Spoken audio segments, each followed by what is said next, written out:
Hey everybody, it's a beautiful sunny day and welcome to Old Allen's 21. Lots of things been going on, so without further ado I'm going to cue a very quick little bit of a trip to Paris, which was yesterday. Bridget, my significant other, had a significant birthday a little while ago, so I booked a Eurostar trip to take her to Paris for lunch and a little bit of shopping. So that was yesterday. Cue the bits and then back to what we're doing down here now.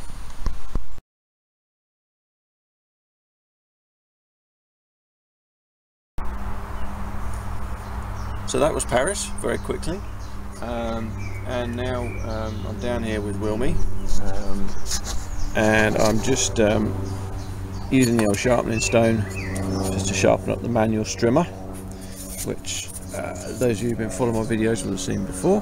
So I'm just putting another edge on that because it's been left in the log store for quite a while.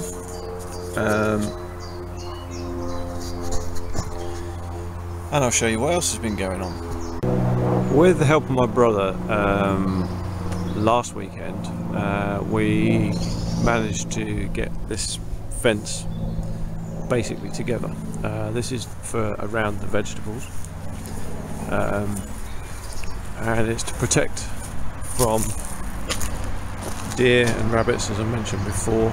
I'd got up to about here on my own, and then we finished off this section through here last weekend, which was brilliant. Really helped me out. It didn't take so long. With two people it's amazing. As you can see, same as before, I've just been making up wooden pegs to go through the old timbers, reshaping the ends. I mean, I've had to shorten these down quite a bit because the ends were rotted out on the rails, but they provide enough support. They've got enough strength left in them to hold the whole thing together. You can see I haven't concreted anything. You can see that wobbling in the ground. My intention is just to sort of pack that, you know, as it loosens up, just keep whacking it in, pack it down. But it all holds itself together, not a problem. As I say, it's only to keep out animals. So I've still got work to do because I need to put in rabbit fencing, which will need digging in to the ground for obvious reasons.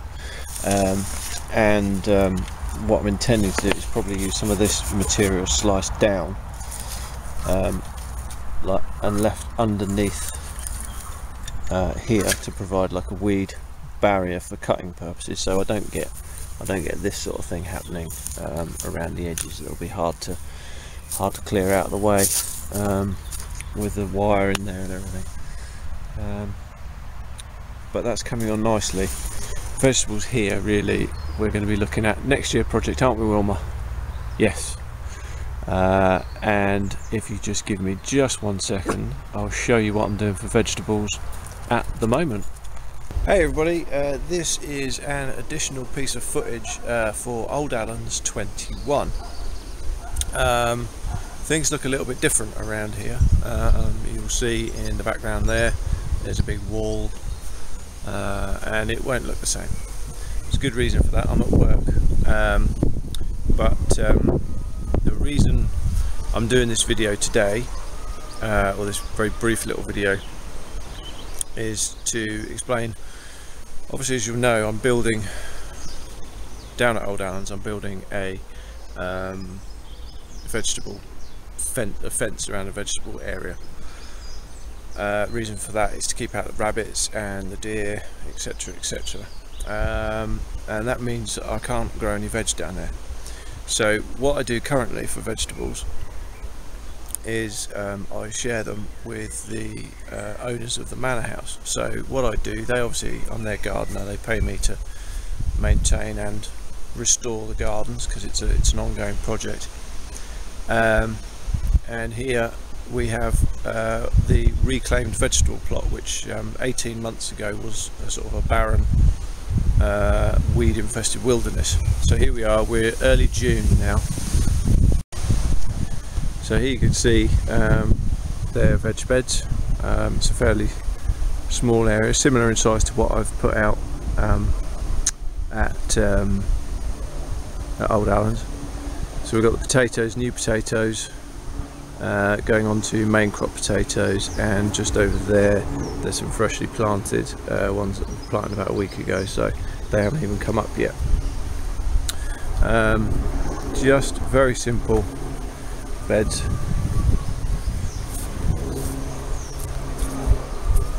Rhubarb, so I popped this in about 18 months ago, so we're not really cropping off that yet, we're letting the roots develop, but you can see it's coming on really well. I am taking some bits off, but not very much, because if you take too much away from rhubarb when it's young, the roots haven't developed enough, and obviously, you know, you'll weaken it enough to kill it. It will just die off. In here we've got some miniature turnips, so they're coming on quite nicely. We've got cauliflowers and broccoli. This is a bit of rocket, just filling in a gap there. Then we've got shallots there. That's shallot. Carrots, Autumn King carrots there. 2 rows of garlic. The lady of the manor is a very big cooker, so she likes her garlic for cooking. Onions, staple food. Beetroot, ready to be thinned out. These are beet leaves, which are ready now just to eat as the leaves. We've got seedling leeks here, so again they'll need spacing out. Peas coming on nicely, coming into flower, so that's good, they're developing well. Broad beans, again flowering, so we should get some pods on there fairly soon. Runner beans, just poking through, just coming through. More runner beans there, and Brussels sprouts, again ready for moving, sort of replanting in a little while, and sort of spreading out up here so they can develop properly. Also at the manor house we have chickens. There's four of the girly chickens. Hello girls. This, I rebuilt all of this again last winter, so they've got a good sized run there. They've then got the internal run. Excuse me, I'll just stick that to the wire. So this bit stays dry. It's outside, but it's dry all the time. And then they've got the hen house for the night time. So they're all busy being chickens. Hello girls.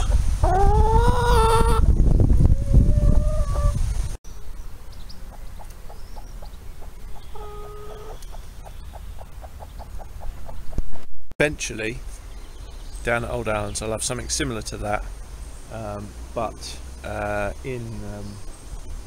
enclosed. Probably go for sort of a 4-bed system. It's not really big enough as it is,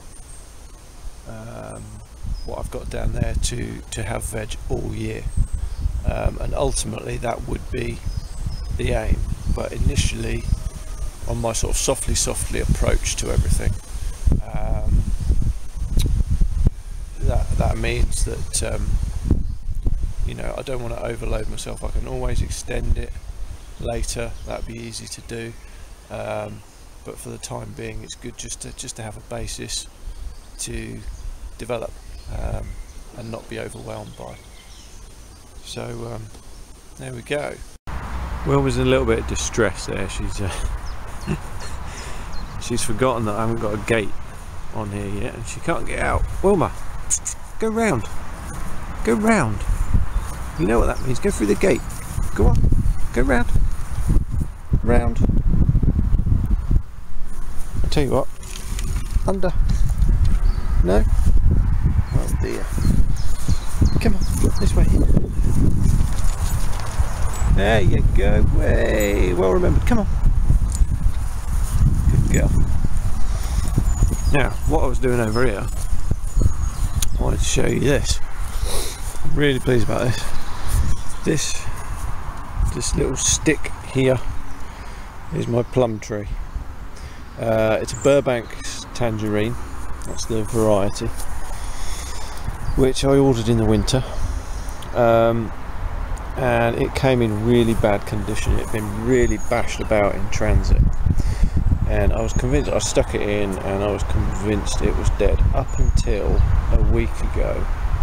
It had nothing on it, no leaf, buds weren't opening up, nothing. And then all of a sudden, in the last week, well actually the last 2 weeks, it's just come to life. I was right on the verge of pulling it out. My dad had said, no, don't pull it out, give it a chance. You know, it scraped back a bit of bark, it scraped back a little bit of the cambium layer and got to sort of fresh green. I said, no, give it a chance.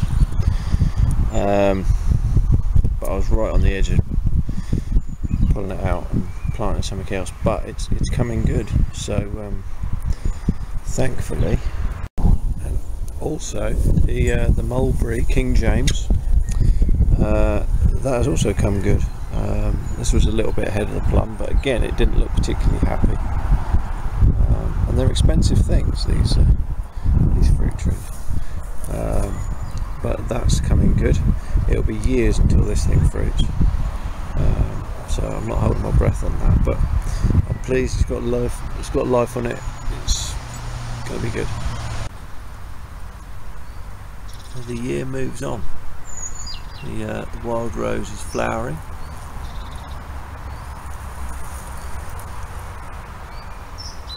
So that's looking lovely. Goes right up into this tree, right up there,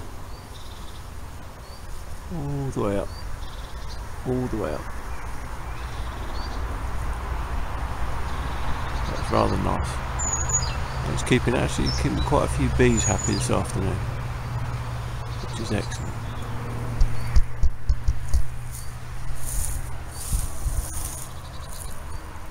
The elders are flowering, so elderflower cordial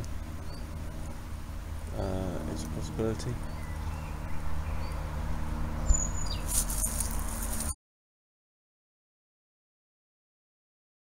Elderflower fritters. So I made up some batter at home. I've come down here, I've got work to do down here anyway, so I'm just going to spend the day working down here. And I'm just got a little fire going, wait for that to get down to embers, and then pop the pan on. As I say, I made up the batter at home. I'm just going to go find some elderflowers now. Okay, so back at the fire. The fire's come on well. The heat's nice and even on that now, so I'm just going to pop the pan on with the oil in, get that heating up. Here's the batter I made. So I made this at home and brought it down here. So nice little bit of batter. Right, here goes then. I'm just going to get the flower heads, dip them in the batter like that. And drop them.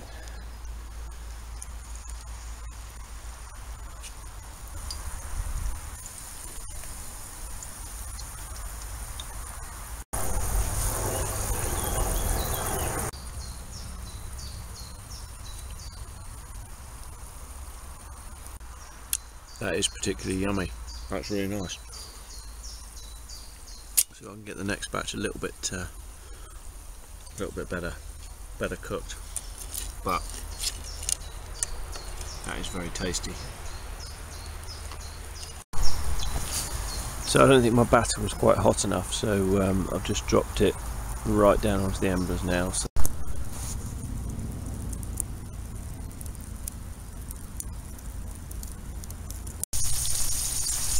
that's better. They're browning up really nicely now.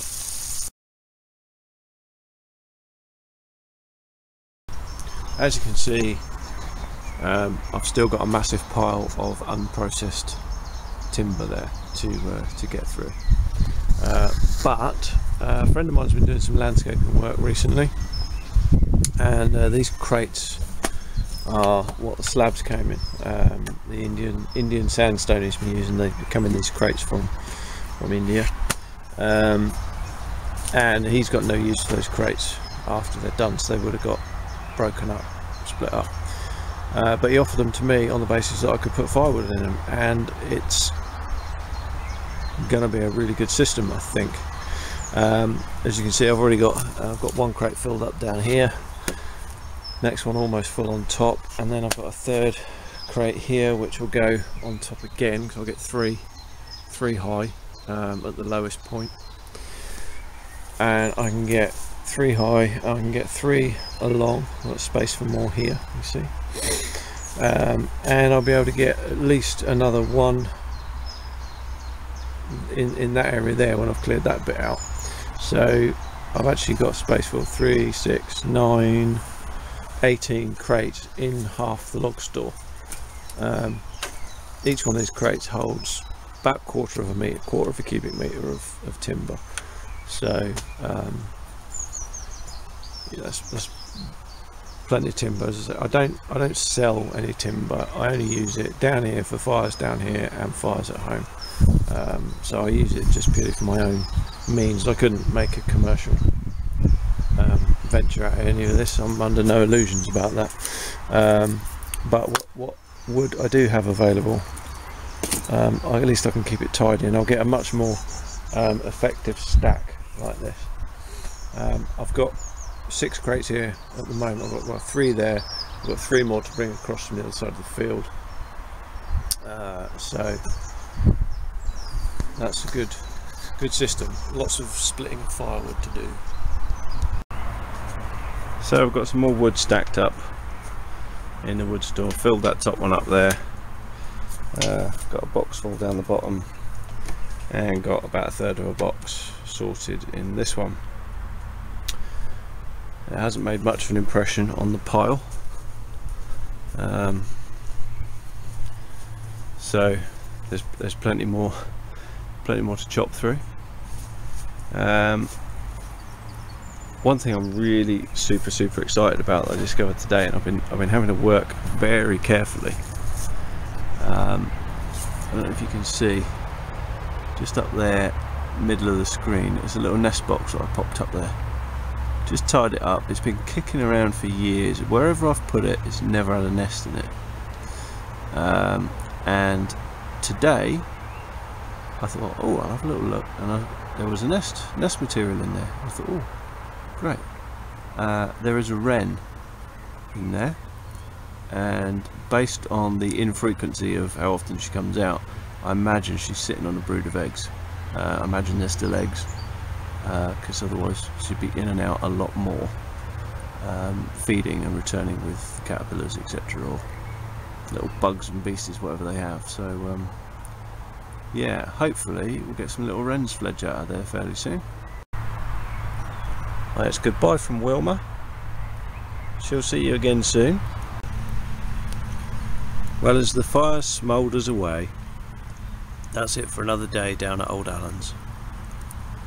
Thanks for being along, thanks for watching, and hope you stick with the series. If you like it, tell your friends, and yeah, cheers one and all. Thanks for coming along. I'll see you again soon.